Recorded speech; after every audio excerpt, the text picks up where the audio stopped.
studio audience. Tremendous to see so many people here. Well, today, Britain was attacked by a rabid, far-left, pro-Palestine mob.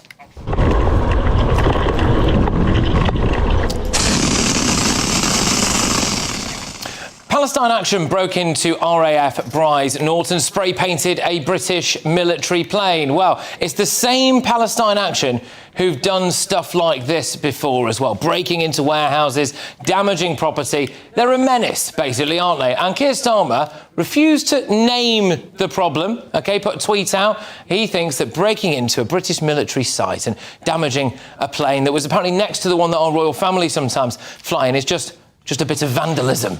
That's what it is. Just a little bit of vandalism. That's what it is. Nigel Farage, however, thinks it's terrorism and that they should be classed as terrorists. Robert Jenrick appears to think exactly the same. So, should Palestine Action really be banned as a terrorist group? Well, in the last few hours, it appears that it might be happening. So they are set, according to reports, they are set to be proscribed. Slight problem this, because Keir Starmer must be doing this through gritted teeth, right? Because it turns out, just a little bit of digging, he defended an activist who broke into an RAF base to set fire to an aircraft, right? Starmer argued that it was because he wanted to stop a war crime. If he'd have won that case, which thankfully he didn't, but if he had won that case, what happened today would have been perfectly legal, right? It's interesting, isn't it? Because when you look at events like this and others, normally, somewhere along the line, either our Prime Minister or his mate, the Attorney General, have represented the wrong one, haven't they? But there we go. Let's go over to my panel now and my live studio audience. Again, just want to get a feeling for the room. So, most people in here, do you think that Palestine Action should basically be classed as terrorists? Yes. Is that where we're at? OK, well, I'll start with you, Christo. Are they terrorists, this lot, do you think? I think if any group that is protesting crosses over into violence in an organised manner in the way in which they have, then they are a terrorist group. I have no issue with someone wanting to protest because they're angry about what is happening in Israel and Gaza. You may agree, you may disagree, but that is what we're allowed to do in this country. But I think if you consistently do that, as they have regularly, including acts of violence, that then crosses over into the definition of a terror group. It's simple. Jane, your views? Yeah, no, absolutely. If you attack a member of our armed forces or a military facility, you attack every person in this room and every person in this country. Those men and women are not politicians. They are the wrong people to be protesting at. And the protocols that will have kicked into action means weapons would have come out. Those people were at risk of being injured or killed. Live weapons will have been used. And I'm just glad that none of our service personnel was injured, but they should be proscribed group. They are a menace to society. They're traitors. And also, can we talk about the security breach? Well, I mean, imagine that it was actually a terror group that had much more ill intent, as in wanting to attack the base, you know, with weapons or anything else. It's absolutely staggering. They got in so easily. Well, it is, and out again as well. And we're going to go to my audience. The first question, is it Eddie? Yeah. Where are you from, Eddie? Yeah, Eddie. I'm from Newbury in Berkshire. Lovely part of the world. What did I say, Eddie? Yeah. What I'd like to say is these pro-Palestine activists now, they've gone too far with what they've done at Brize Norton. They should be done for terrorism, because that's what it is. And quite frankly, with all these pro-Palestine marches and demonstrations in London, most of the British public have had enough of it now. They need to go and wave their Palestine flags in Palestine. We've just had enough of it. If I was to go to Westminster now and wave a Union Jack or the St George's Cross or whatever, yeah, I would be done for it. There'd be criticism and everything. Wow. And the other thing, as the gentleman said, about the security at Brize Norton, that needs to be addressed as well. They should never have got on the runway. I mean, I've got home security at home, and since I've been up here even tonight, there's like, even if a cat goes on my garden, bang, an alert goes off. So what's happening with the security at Brize Norton? That needs to be addressed. Yeah. Well, I mean, also, as well, to be fair, I mean, countries like Iran or whoever are going to be looking at that and thinking, if it's that easy to get onto a British military base, then we are banging trouble. Thank you very much, sir. Well done. Barry, I'm going to put this to you now. So, would you think that they should be a proscribed terrorist group? It seems like they are going to be. Look, they're clearly criminals. They've done criminal damage. They've trespassed on a restricted base, military base. I don't know that they terrified anyone. and I don't know that any of their activities in the past has been designed to terrorise individuals. So I don't think it's been violence against individuals. Now, I don't have... No, you don't break into the British military base is terrorism, just to be clear. On its own, I remember the women of Greenham Common about 40 years ago broke onto the base then. I don't think anybody was going to call them terrorists. They were activists. They were peace activists.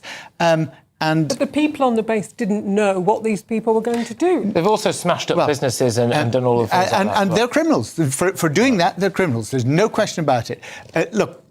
If the Home Secretary, who I understand is looking at it at the moment, says that fits our definition of terrorism as under the legislation, then fine.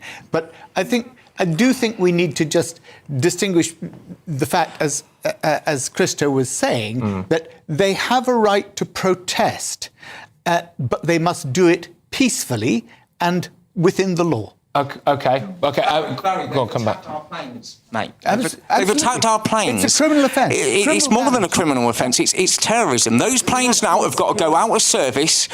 We're having all this going on in the Middle East at the moment. Those planes have got to go out of service.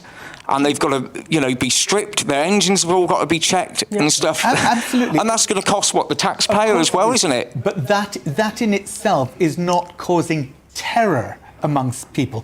Terrorism is, you know what we usually define as terrorism. When somebody goes onto the streets with a knife or a gun and starts shooting indiscriminately, we all say, that's terrorism. It's violence against the person because it's designed to spread fear, alarm and terror. That's and I live by Greenham Common.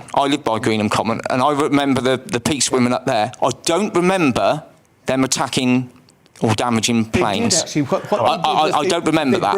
They broke through the wall and they started hammering on top of I suppose the concern is if they're willing to do this now on top of the things they've already done, then what are they going to do next? Is it best to nip it in the bud? I am at pains to stress that in 2004, when our now dear Prime Minister, Sir Keir Starmer, represented a man who did something very similar, he, of course, had to do it because of the cab rank rule, and we need to make that very clear. However, is that actually a massive problem, Charlie, that the Prime Minister has represented people like this?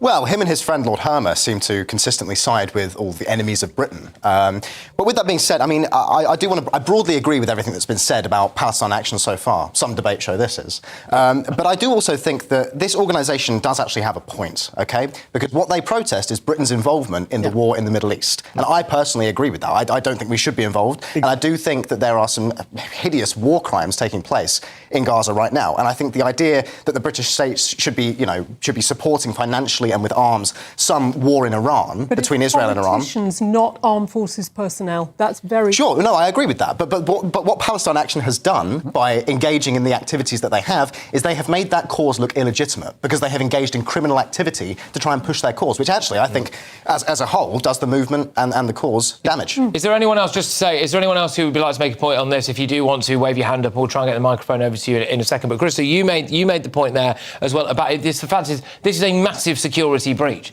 We have been embarrassed here. That is a prime military base, a very important military base, and people who were basically on e-bikes and scooters were able to just wander in, do what they did in the dead of night, and then get out of there as well. Remarkable. And also just get so close to the planes and do what they wanted to them. I mean, what if they'd gone in and got out and done something to the planes which no one had noticed? Those planes were then used. It's absolutely catastrophic. But I do disagree with the gentleman on the front row because I get it. It's really, really irritating every single weekend when you see a lot of these protests constantly. However, that is part and parcel of people's democratic right to protest. And as long as they're not being violent or inciting violence, we have to stomach it. It's when they disrupt you going about your business, act in a violent manner or vandalise stuff, that's when it crosses the line. There's also a slightly two-tier aspect to it as well, Jane, I think, which is that if people were for some kind of quotes-unquote Patriots March and they were wandering down the street and they were saying things that could be deemed as racist or supporting a far-right terror group, I've got no doubt that the police would go in there and lift them. Whereas what we tend to see most every other weekend or whenever a lot of the pro-Palestine lot happen is exactly that behaviour and very few arrests. Probably, and I still remember in lockdown we had the Black Lives Matter protests, Yep. and the police were so light on it. We had members of the Labour Party going out and joining the protest, which was against the rules that we'd all passed. The Prime Minister photographed taking the knee as well. Yes. In support. Yeah, but I think you're right. But I think in this case, Can I just... Yeah, go on. I've just remembered that actually in going onto a restricted site like the base is an offence under the Protection Against Terrorism Act. Right. So in that sense, because if you go onto Parliament illegally and break into Parliament, that also is under the Offences Against Terrorism. So I think, strictly speaking, yes, they probably are terrorists. Okay, fair enough. We'll see. But I did also. Oh, there you go. Hold on. Bet you're upset you booed him at the start now, aren't you? But, Save that applause, Barry. You won't get another one. Okay, all right. I'm being told that we have to break. Unfortunately, I'm sorry.